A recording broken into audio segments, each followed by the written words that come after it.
Voilà, nous allons parler cette fois-ci de l'enseignement supérieur et universitaire. Comment lutter contre des grèves qui gangrènent beaucoup plus ces secteurs. Nous recevons pour vous un chef des travaux, M. Delphin. Bienvenue. Merci beaucoup. Alors, beaucoup de grèves. Qu'est-ce qui justifie ces tensions dans ces secteurs de l'enseignement primaire, supérieur, universitaire? Oui, ces tensions qui sont par-ci par-là dans les différents établissements et l'enseignement supérieur et universitaire est dû souvent à la mauvaise gestion des chefs des établissements. Donc les différents comités de gestion, à la majorité, ne gèrent pas bien les établissements comme prévu par les textes légaux et réglementaires. Et alors, si vous prenez l'absence des critères de performance, c'est-à-dire on n'a pas un critère d'évaluation pour la bonne gestion du comité de gestion.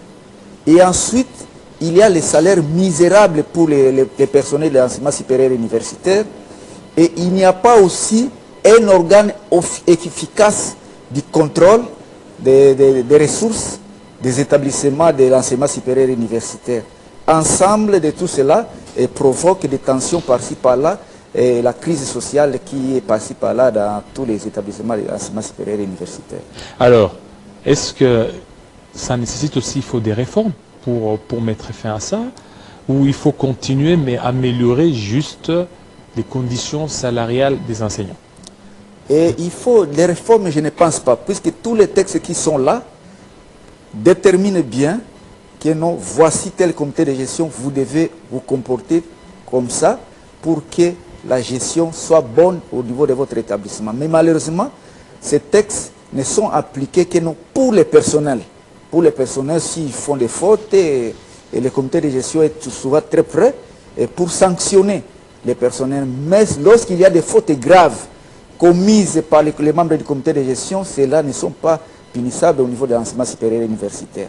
Et si vous regardez aussi les manques là des critères d'évaluation pour la gestion performante des établissements de l'ESI, et ça provoque des mises en place des tendances partisanes ou familiales, où chaque ministre qui passe souhaite mettre les différents membres du comité de gestion de sa famille ou de son parti politique, sans tenir compte de la bonne gestion même de ces établissements. Puisqu'il y a des exemples, par exemple, à un moment donné, lorsque Théophile même était ministre de l'enseignement supérieur universitaire, et si vous arrivez à l'IFASIC aujourd'hui, on est en train de regretter les comités de Kitima. Puisque là, vous trouverez que les personnels disent que non, pendant la période de Kitima, on gérait bien, et ils s'occupaient du social, et à part le social, ils construisaient aussi. Et si vous arrivez aussi à l'Institut supérieur des statistiques de Kinshasa, on regrette aussi les comités de Mouindo, Ngwenano et Guillaume, qui payaient les gens chaque event. Ils payaient les gens, ils construisaient.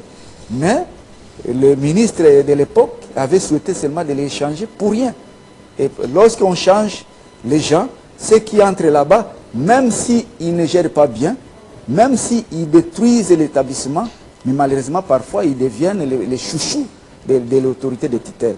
Alors, donc, parfois, nous sommes perdus, nous ne savons pas quels sont les objectifs que les ministres qui passent dans ce secteur ont pour que l'enseignement soit bien. Donc là, le problème, ce sont les ministres, ce ne sont pas les acteurs. Non, c'est-à-dire les ministres d'abord. Puisque si les ministres, vous êtes très rigoureux, je pense qu'aucun membre du comité de gestion, aucun comité de gestion ne va pas blaguer avec les ressources des établissements de l'ESI. Voilà, 10 heures, je vous reviens. Le temps pour nous d'aller vers l'autre plateau pour la dernière livraison d'informations. Bienvenue, Moudiata. Merci beaucoup, Jean-David Culolo. Bonjour à tous et bienvenue à la 3e livraison de l'actualité sur Télé 50.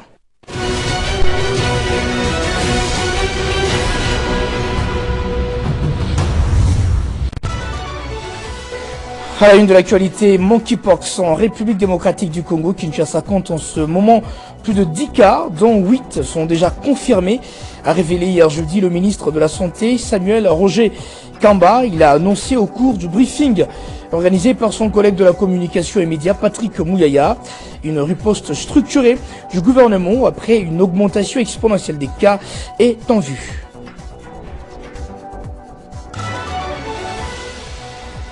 Les inspecteurs provinciaux venus de toutes les provinces de la RDC ont présenté tour à tour les rapports des activités menées dans leur province et les difficultés rencontrées au cours de cette année scolaire dans les cadres de la réunion annuelle des activités de l'inspection scolaire qui se poursuit à Kinshasa d'ailleurs. Parmi les difficultés, ils ont relevé notamment la sous-qualification du personnel enseignant dans les milieux ruraux, le manque d'infrastructures, mais aussi des manuels scolaires.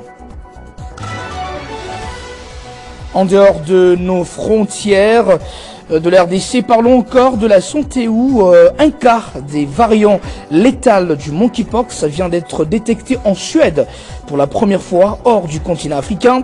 L'OMS a signalé que c'est le premier cas d'un variant plus dangereux et de monkeypox en Suède. L'annonce intervient au lendemain du déclenchement de son plus haut niveau d'alerte sanitaire à l'échelle internationale face à la résurgence de cas en Afrique.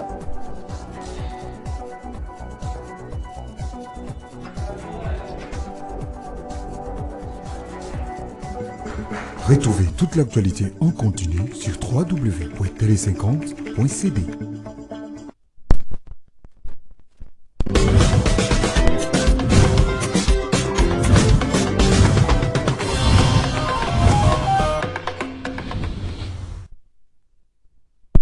On revient avec vous, Monsieur Delphin. Alors, vous étiez en train de parler, c'est qu'il y a des animateurs de l'enseignement supérieur qui sont nommés, mais qui veulent aussi laisser l'argent. Et la conséquence, c'est que ce secteur est désappointé. Oui. C'est-à-dire quoi? Lorsqu'on vous nomme ministre par le chef de l'État, il vous donne la confiance. Il ne vous nomme pas pour détruire ces secteurs. Il vous nomme pour que ce secteur soit bien géré. Et tant que scientifique, et tant qu'intellectuel, vous devez identifier quels sont les problèmes qui empêchent à ce que l'enseignement supérieur ne soit pas bien géré. Et entre autres, vous trouverez qu'il y a la mise en place des comités de gestion qui ont des tendances partisanes ou familiales. Et entre-temps, on ne refuse pas, si vous êtes nommé ministre, ou vous êtes nommé par exemple membre du comité de gestion, que lorsque vous faites les mises en place, vous pouvez même mettre vos amis ou les membres de la famille. Mais à condition que là où vous allez changer, vous constatez réellement que ceux qui étaient là sont en train de détruire. Mais parfois vous allez voir, ils gèrent bien un comité de gestion qui est apprécié par les personnels, mais à un moment donné, on regrette comment est-ce qu'on l'a changé. Et on remplace avec un comité de gestion qui va venir détruire. Puisqu'au niveau des établissements de l'enseignement supérieur universitaire, il y a la vie du personnel et il y a la vie de l'établissement. Donc la vie de l'établissement, ça garantit la pérennité de la vie professionnelle du personnel. Et pour la vie du personnel, en dehors de ce que le gouvernement, puisque nous avons les des employeurs, nous avons le gouvernement central et entre-temps nous avons les comités de gestion. Le gouvernement central qui se bat, et je félicite ici l'actuel ministre de la fonction publique, qui se bat petit à petit comment est-ce qu'on peut améliorer nos salaires, on peut améliorer nos rémunérations, mais au niveau des établissements, c'est là où se pose le problème. Les établissements récoltent de l'argent, des frais académiques, mais parfois il y a nombreux qui les gèrent mal. Voilà, il y a ceux qui les gèrent très mal, d'où il faut certainement des réformes courageuses. Bon, pour vous, les réformes, pas du tout, mais juste l'amélioration des conditions salariales. Oui, donc pas de réformes, bon, on peut faire des réformes, mais ce qui est très important, de veiller à la bonne gestion des ressources. Et c'est ce que vous vous attendez au nouveau ministre? Oui, la nouvelle ministre, je suis d'abord content puisqu'il y a de l'espoir, puisque lorsqu'il a pris ses fonctions récemment, il y avait une crise au niveau de l'ISTEM, il n'a pas fait comme les autres. Il a préféré appeler les syndicats, les syndicalistes, et appeler les comités de gestion. Elle a entendu les deux sons de cloche, il a trouvé la solution, il a dit non, en tout cas les comités de gestion ne vaut pas la peine que ça puisse continuer, et elle a changé. Nous souhaitons comme ça. Par exemple, moi, je suis syndicaliste, je revendique les droits, je présente les dossiers que tel établissement, Institut supérieur de statistique, est mal gérée. J'ai présenté les dossiers au ministre, j'ai écrit presque partout au Caïsta, mais malheureusement, on me sanctionne. Mais c'est lui qui détruit, il est le chouchou du ministre. Ça fait mal. Mais là où parfois vous constatez que non, tel comité de gestion gère aussi très bien, mais parfois on les change. Donc il n'y a pas un critère d'évaluation pour la bonne gestion des établissements d'enseignement supérieur et universitaire. Et ça provoque des crises et des crises sociales. Merci beaucoup, Monsieur Delphin, surtout de votre passage, afin de nous éclairer. Okay. Alors, on va parler du juridico. Ça c'est juridico tout à l'heure. C'est pas, on va changer de plateau où on va rester. Ça dépendra de Jocelyn. On va parler du juridico avec un avocat pour parler des responsabilités des Apple ou de multinationales dans les minerais, dans l'exploitation des minerais du sang en République démocratique du Congo. C'est tout de suite.